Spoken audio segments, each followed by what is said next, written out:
आज हम अपने हिस्ट्री लेक्चर के अंदर बटुकेश्वर दत्त जो भारतीय क्रांतिकारी थे उनके बारे में नॉलेज प्राप्त करेंगे। बटुकेश्वर दत्त का जन्म कहाँ हुआ, इन्होंने किस प्रकार अपनी क्रांतिकारी लड़ाई को लड़ा, ये सब हम इस वीडियो में जानेंगे। बटुकेश्वर दत्त जिनका जन्म 18 नवंबर 1910 को हुआ और 20 जुलाई 1965 को इनकी मृत्यु हुई, यानी इन्होंने आज़ादी का सूरज देखा था। भारत के स्वतंत्रता संग्राम के महान क्रांतिकारी थे। बटुकेश्वर दत्त को देश ने सबसे पहले 8 अप्रैल 1929 को जाना, जब वे भगत सिंह के साथ केंद्रीय विधानसभा में बम विस्फोट के बाद गिरफ्तार किए गए। उन्होंने आगरा में स्वतंत्रता आंदोलन को संगठित करने में उल्लेखनीय कार्य किया था। मतलब उस समय आगरा में बहुत अच्छा कार्य किया था इन्होंने। और ये बटुकेश्वर दत्त की एक फ़ोटो है, काफ़ी फेमस फ़ोटो है। मैंने आर्टिफिशियल इंटेलिजेंस से इनकी एक फ़ोटो बनाई है जो मैं इस वीडियो के लास्ट में आपको बताऊंगा।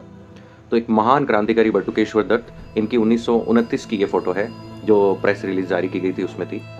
आगे देखते हैं। जन्म इनका जो है वो 18 नवंबर 1910 को हुआ। आयोंडी ग्राम बता रहे हैं, वर्धमान जिला, ब्रितानी भारत में, यानी ब्रिटिश भारत में।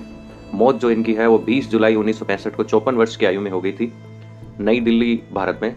राष्ट्रीयता इनकी है भारतीय। प्रसिद्धि का कारण है भारतीय स्वतंत्रता आंदोलन। इन्होंने बहुत ज़्यादा अपना रोल अच्छा प्ले किया था उसमें। आगे देखते हैं। बटुकेश्वर दत्त का जन्म 18 नवंबर 1910 को ग्राम आयोडी, जिला नानी, बेदवान, बंगाल के एक कायस्थ परिवार में हुआ था। इनका बचपन अपने जन्म स्थान के अतिरिक्त बंगाल प्रांत के वर्धमान जिला अंतर्गत खांडा और मोसू में बीता। मतलब ये बंगाल के थे मूल रूप से। इनकी स्नातक स्तरीय शिक्षा पीपीएन कॉलेज कानपुर में संपन्न हुई। मतलब इनकी स्नातक स्तरीय जो कॉलेज थी वो कानपुर थी, हालांकि इनका जन्म बंगाल में हुआ था उस समय के। 1924 में कानपुर में उनकी भगत सिंह से भेंट हुई। तो कानपुर उस समय जो भी जितने भी थे आंदोलनकारी उनका गढ़ था, तो भगत सिंह से भेंट हुई उनके। इसके बाद ही उन्होंने हिंदुस्तान सोशलिस्ट रिपब्लिकन एसोसिएशन, जो कि चंद्रशेखर आज़ाद और भगत सिंह का जो संगठन था उससे जुड़े हुए थे, वो के लिए कानपुर में कार्य करना प्रारंभ किया। इसी क्रम में बम बनाना भी उन्होंने सीखा। आगे देखते हैं। 8 अप्रैल 1929 को दिल्ली में स्थित केंद्रीय विधानसभा, वर्तमान में संसद भवन में भगत सिंह के साथ बम विस्फोट कर ब्रिटिश राज्य की तानाशाही का विरोध किया। बम विस्फोट बिना किसी को नुकसान पहुंचाए सिर्फ पर्चों के माध्यम से अपनी बात को प्रचारित करने के लिए किया गया था। उस दिन भारतीय स्वतंत्रता सेनानियों को दबाने के लिए ब्रिटिश सरकार की ओर से पब्लिक सेफ्टी बिल और ट्रेड डिस्प्यूट बिल लाया गया था, जो इन लोगों के विरोध के कारण एक वोट से पारित नहीं हो पाया। उसी दिन लाया गया था, तो एक इनके विरोध के कारण पारित वो नहीं हो पाया। इस घटना के बाद बटुकेश्वर दत्त और भगत सिंह को गिरफ्तार कर लिया गया। 12 जून 1929 को इन दोनों को आजीवन कारावास की सजा सुनाई। सजा सुनाने के बाद इन लोगों को लाहौर फोर्ट जेल में डाल दिया गया। यहाँ पर भगत सिंह और बटुकेश्वर दत्त पर लाहौर षड्यंत्र केस चलाया गया। उल्लेखनीय है कि साइमन कमीशन के विरोध प्रदर्शन करते हुए लाहौर में लाला लाजपत राय को अंग्रेजों के इशारे पर अंग्रेजी सरकार, अंग्रेजी राज के सिपाहियों द्वारा इतना पीटा गया कि उनकी मृत्यु हो गई। इस मृत्यु का बदला अंग्रेजी राज के जिम्मेदार पुलिस अधिकारी को मारकर चुकाने का निर्णय क्रांतिकारियों द्वारा लिया गया।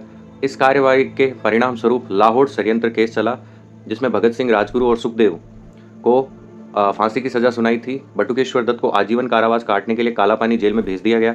जेल में ही उन्होंने 1933 से 37 में ऐतिहासिक भूख हड़ताल की। सेकुलर जेल से, यानी जो सेलुलर जेल है, 1937 में बांकीपुर केंद्रीय कारागार पटना लाए गए। आगे देखते हैं। पटना उनको लाया गया।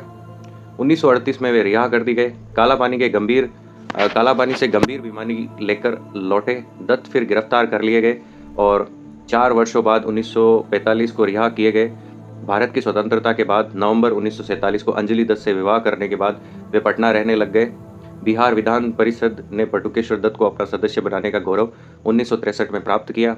दत्त की मृत्यु 20 जुलाई 1965 को नई दिल्ली स्थित अखिल भारतीय आयुर्विज्ञान संस्थान में हुई, जिसे हम एम्स भी बोलते हैं।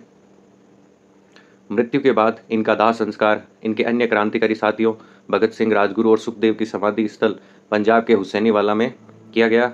इनकी एक पुत्री भारती बागची पटना में रहती है। बटुकेश्वर दत्त के विधान परिषद के सहयोगी रहे इंद्र कुमार कहते हैं कि स्वर्गीय दत्त राजनीतिक महत्वाकांक्षा से दूर, शांतचित्त और देश की खुशहाली के लिए हमेशा चिंतित रहने वाले क्रांतिकारी थे। मातृभूमि के लिए इस तरह का जज्बा रखने वाले नौजवानों का इतिहास भारतवर्ष के अलावा किसी अन्य देश के इतिहास में उपलब्ध नहीं है। इस प्रकार हमने जो इनकी एक छवि आपके सामने पेश की है कि भाई वो किस प्रकार के थे, किस प्रकार के नहीं थे। थोड़ा और इनकी एक आर्टिफिशियल इंटेलिजेंस के थ्रू मैंने एक फ़ोटो डाउनलोड की है वो मैं आपको दिखाता हूँ। बटुकेश्वर दत्त की रियल फ़ोटो वो है कि उस समय वो रियल में कैसे दिखते थे। अगर बटुकेश्वर दत्त जी रियल में अगर किसी तरह दिखते थे, तो वो कुछ ऐसी फ़ोटो बनेगी उनकी आर्टिफ़िशियल इंटेलिजेंस के थ्रू अगर उनकी फ़ोटो बनाई जाए, तो किस प्रकार की होगी। और वाक़ई में इस फ़ोटो को देख के लगता है कि एक सजीला नौजवान जिसने अपना पूरा जो जीवन था इतने साल जेल में बिताया और अपना पूरा जीवन जो है वो देश पे न्यौछावर कर दिया, उसकी एक आर्टिफ़िशियल इंटेलिजेंस द्वारा बनाई गई एकदम रियल पिक्चर आपके सामने पेश की है मैंने कि इस तरह से बटुकेश्वर दत्त दिखते थे।